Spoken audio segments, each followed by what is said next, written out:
So, తల్లి, తండ్రి ఈ కుటుంబంలో నేను చెప్పేది లెట్ మీ కంప్లీట్.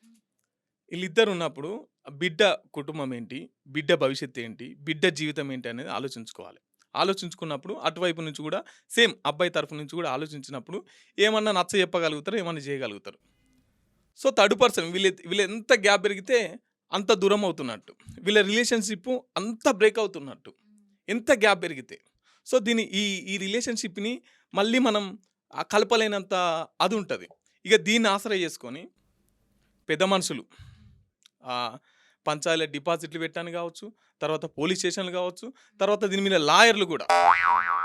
ఈ ఉల్టా ఖర్చు, ఇటు మానసికంగా నష్టం, ఇటు ఆర్థికంగా నష్టం.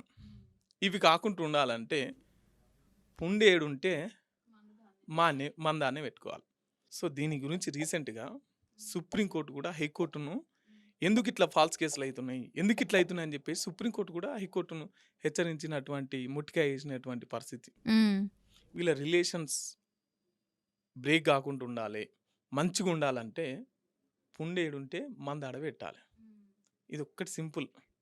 ఇది తెలుసుకుంటే అన్ని కుటుంబాలు ఈ భార్యాభర్తల గొడవలు ఇవేమి రావు. ఇంత ముందుకు బిడ్డకు సంసారం ఇట్లా చేసుకో బిడ్డ అని చెప్పేటోళ్ళు. అడ్జస్ట్ అవ్వమని కానీ ఇప్పుడేముంటది తెలుసా?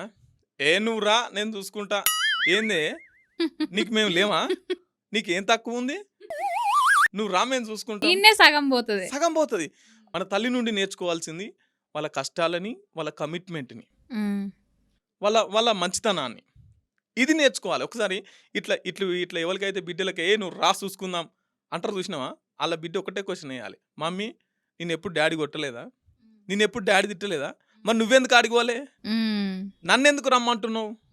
ఈ మిత్ర వైరుధ్యాలు శత్రు వైరుధ్యాలుగా మారకుండా చూసుకోవాలి. మిత్ర వైరుధ్యాలు కూర్చొని మాట్లాడుకుంటే సాల్వ్ అయితాయి. సాల్వ్ అయితాయి. కానీ ఎప్పుడైతే మధ్యలో ఒక వ్యక్తి వస్తారో అవి శత్రు వైరుధ్యాలుగా మారుతాయి. సో, మధ్య వ్యక్తికి మనం సంధియకుంటా పుండేడుంటే ఆడ రాసుకుంటే చాలా పంచాయతీలు ఇంట్లోనే హ్మ్.